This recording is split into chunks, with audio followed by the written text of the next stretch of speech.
Family and friends, we gather today and we begin our service to honor Roger's memory.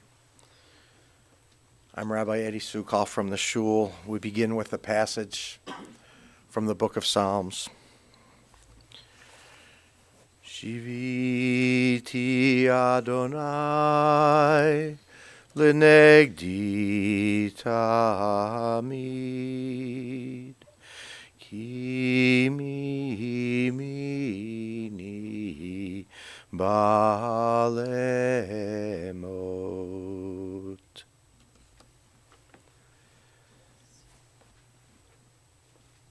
Adonai, in the face of death we turn to you, and we ask you, O God, the eternal questions that we have been asking since the beginning of time. What are we that you have regard for us? What are we, O God, that you are mindful of us? For it seems that we are little more than a breath, our days like a passing shadow. We come and go like grass. In the morning it shoots up renewed, but in the evening it fades and withers. You cause us to return to dust, saying, "Return, O you mortal creatures." If only we were wise and understood where we are going. But this we do know. Mark the wholehearted, behold the upright. They shall know true peace.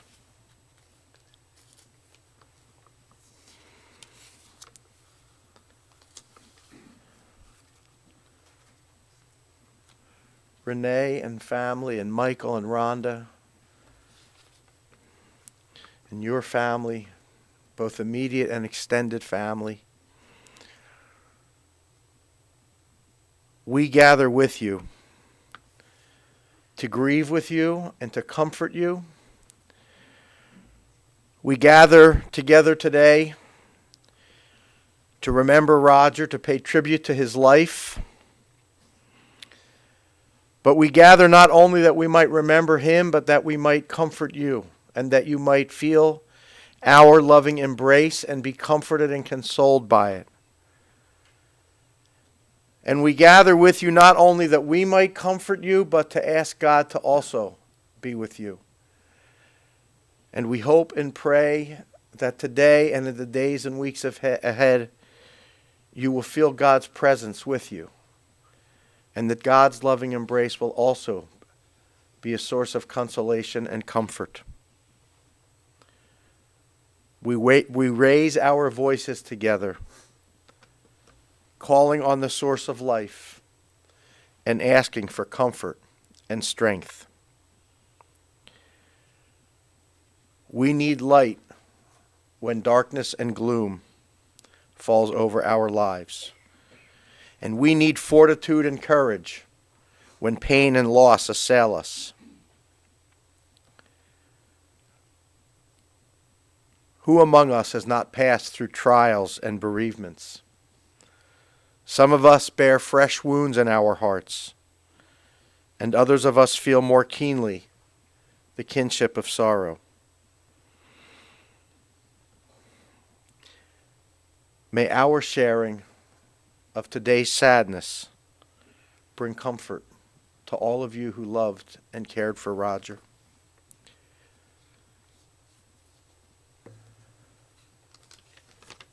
We turn to the Psalms for comfort. I'd like to read in Hebrew the 23rd Psalm and then recite it in English. Some of you will be familiar with the English, and you are certainly invited to join with me. Adonai ro'i lo echsar binot deshe yarbitzeni al mei menuchot yenahaleni nafshi yeshovev yancheni v'ma'agalei tzedek lema'an shemo gam ki elech begeitz al mavet lo irara ki ata imadi shiftecha umishantecha hema yenachamuni ta'aroch lefanai shulchan neged sorerai Tishanta v'Shemen roshi kosi revaya ach tov v'chesed yudafuni kol yemei chayai v'shafti b'veit Adonai le'orech yamim. The Lord is my shepherd, I shall not want. He maketh me to lie down in green pastures. He leadeth me beside the still waters. He restoreth my soul. He guideth me in straight paths for his name's sake. Yea, though I walk through the valley of the shadow of death, I will fear no evil, for thou art with me.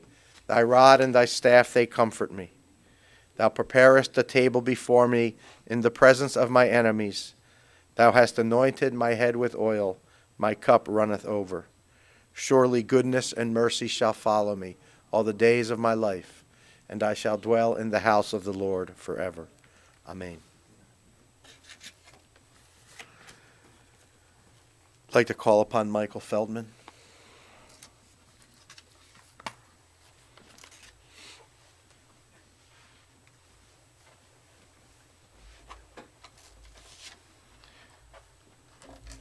Well, this truly is Black Friday.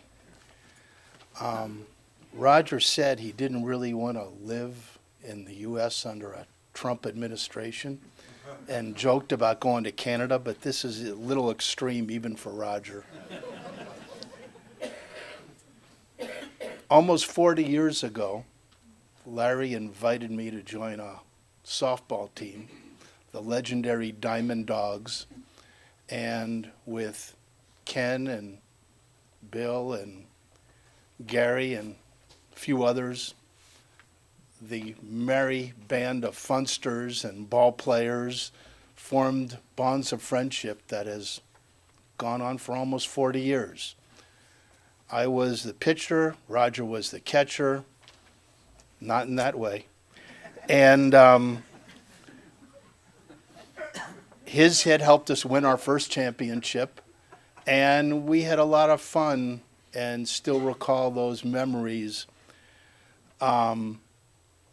Roger was married for a short time when I knew him, or met him, and got divorced, never had children. And Rich and Alyssa and Jordan and Zach and Adam, those were his kids. He was there at their births. He was there at every major holiday, every major event in their lives, and he helped raise them and love them as his own. Roger was a passionate guy. He loved sports.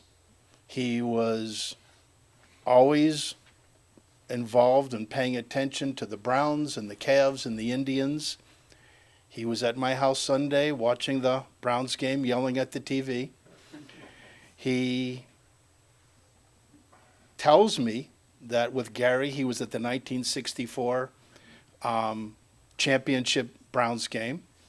And I know that between Larry, me, and Roger, we only had 2 tickets, so I was odd man out, and they got to go to Red Right 88. Over more recent years, he didn't go to as many games, but he still followed them all the time.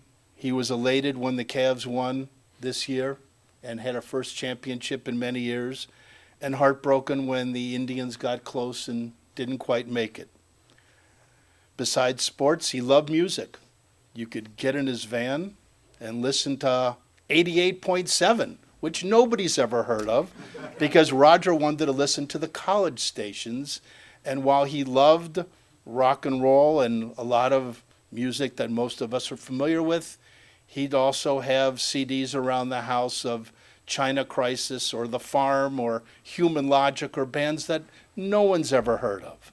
But that was part of his vast musical taste. He loved to read. He, again, had very diverse tastes. He loved science fiction and science fantasy. And at the same time, in recent years, he wanted to read every Pulitzer Prize winner. And if you went into his house and looked by his books, you could see the Shannara books next to Little Women.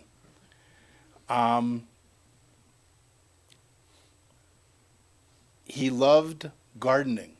He loved the outdoors.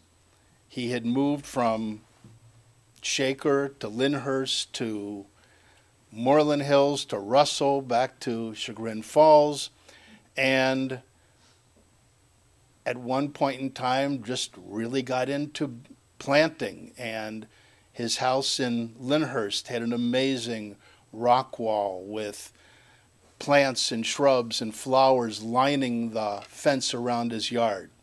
And he had his big book of flowers, and if you didn't know what something was, he would go look it up and tell you. He was more of an outdoorsman. He loved to be in walks in the park, either at Les, I'm sorry, I left you off the team. I know.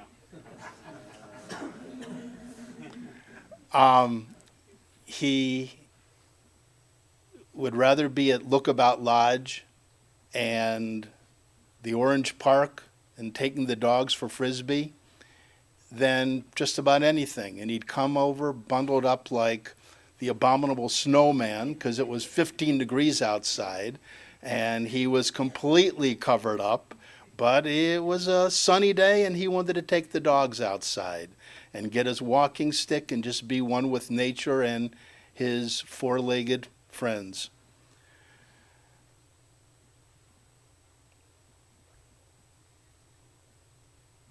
He loved animals. He loved two animals more than others. One was horses. One of his favorite days of the year was the first Saturday in May. He had to work. He was pretty good at reading a racing form and pretty good at picking winners. And didn't go to the track with him that often, but on occasion. And I always wondered if he's standing there yelling, "Come on, 5, come on, 5, come on, 5," did it really make those horses run any faster? But that was Roger. He was a good person with a generous heart and a generous soul. He could be infuriating. He didn't always show up when he said he'd be there. He could get in feuds over little things. And he'd probably say, "Yeah, I'm going to show up at the funeral," and he wouldn't even come. Because he'd be waiting at home with the dogs. He was there on all the holidays and family occasions. But as Rhonda would like this often said, he was like a square peg in a round hole. Sometimes he'd be comfortable with everybody, talking to people, and sometimes he'd be more comfortable in the kitchen doing the dishes. Whether you had somebody there to help or whether or not, he'd just be there on his own, helping out. He would always give you a ride if you needed or pick you up if you needed. He was always ready to be there for his sister and go to dinner and spend time. He wanted to help with family members and friends who maybe didn't have enough food or didn't have enough money, and even if he only had a little bit in his pocket or in his bank account, he would still take what he had and help those who he cared about and loved and who he felt needed his acts of kindness. We probably didn't tell him often enough, but we loved him and we appreciated him. And I want to let you know, Raj, that yeah, we do love you, do appreciate you. We're really going to miss you. And unfortunately, it's okay kitties time.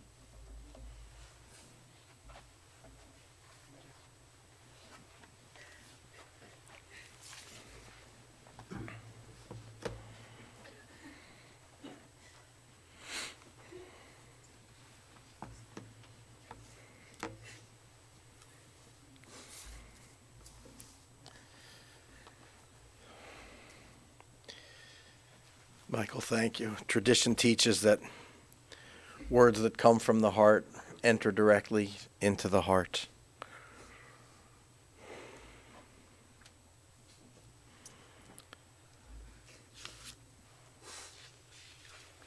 Renee and Richard, and to all of you who weren't family by blood, but we're family by the nature of your relationship with him. We know that you grieve in a darkened world today. And we understand that in your silence there is sadness, in your tears, loneliness.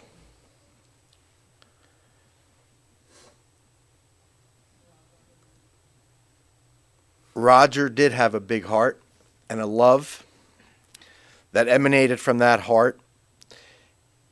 And his love is a kind of love which death does not and cannot sever. That love continues in your hearts through the gift of memory and remembrance. And today is a day of grief, but we reach deep into our souls to try and find the strength to also offer our gratitude for the gift of his life, for the gift of knowing him and being with him.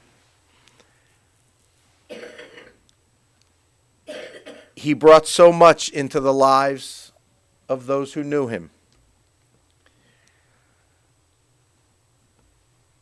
And we are grateful today for the gift of his companionship and the gift of his love. We are grateful for all those things that he did and said that brought joy and happiness and smiles and laughter into our lives. We are grateful even for those things he said and did that could infuriate us, because we remember him in his totality today. And so here we are, struggling with grief and gratitude. Both are present today. Both are real for us.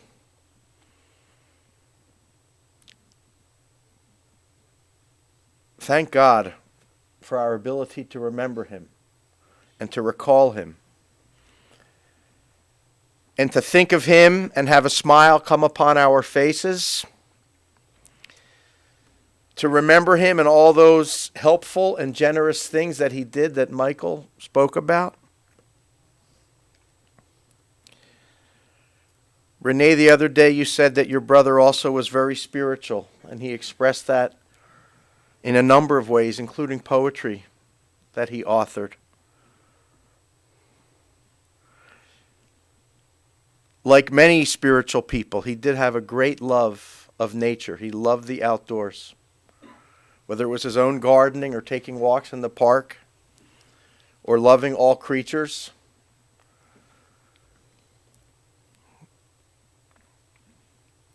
He is sadly missed by Luna. And I know that you, Michael and Rhonda, will take care of Luna, just as you will take care of your memories of Roger. You will tend to them. You will guard them. They will be precious to you.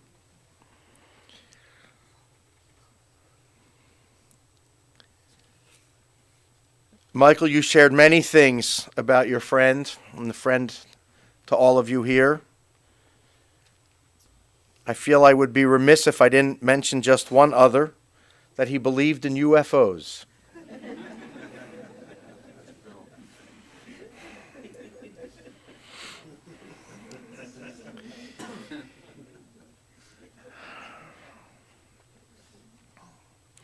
Let's hope that we can carry on not only our memories of him, but a little bit of his character and his way of doing things. It's what one of you the other day called doing things Roger style. So show up when you want to show up. Be late. Live the way you want. Be unpredictable.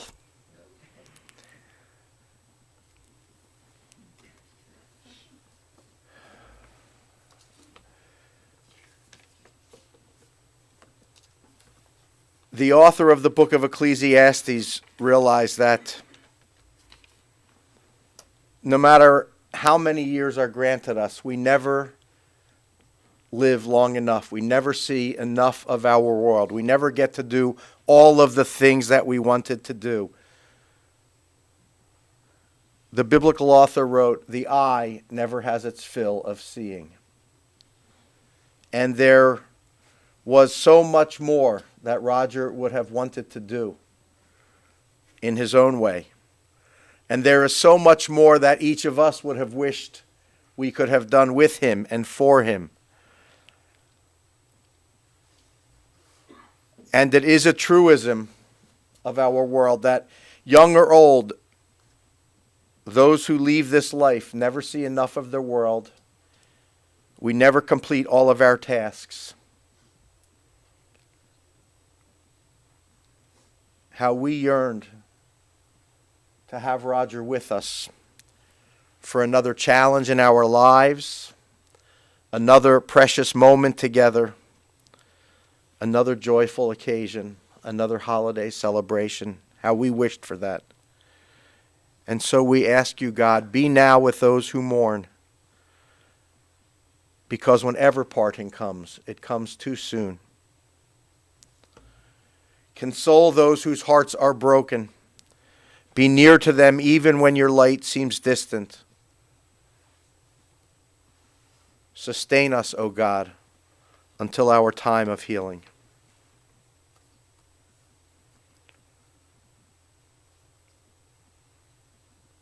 Our life is a dance to a song we cannot hear. Life's melody flows through us for a little while and then ceases. Whence the melody? Whither does it go? In darkness as in light, we turn to you, O God, the source of all life and the answer to all mysteries. Please rise.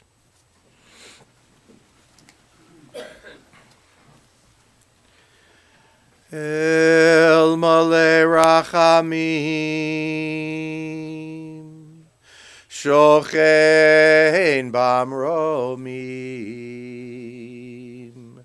hamtzei menucha nechona, tachat kanfei hashchina, im kedoshim utehorim, kizohar harakia, mazhirim. Et nishmato Rachmiel Avraham ben Tevya shehalach leolamo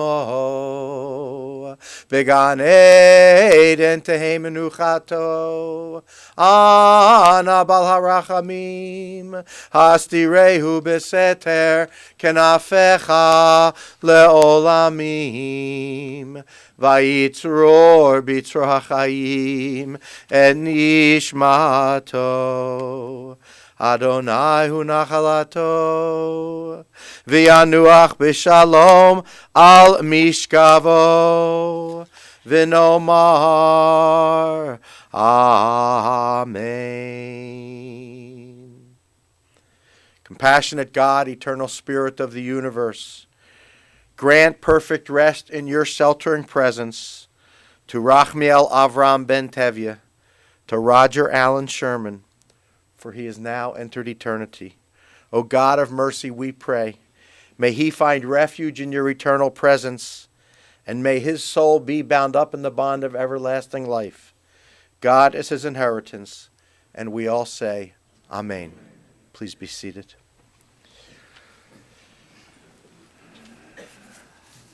Our service will continue at Mount Olive Cemetery. Following the burial service, Shiva will be observed today at the home of Rhonda and Michael Feldman, 205 Jackson Drive. That's in the Orange Tree neighborhood of Orange. And for those of you who might wish to honor Roger's memory with a charitable contribution, Renee suggests that you might direct your generosity to the Geauga Humane Society Rescue Village.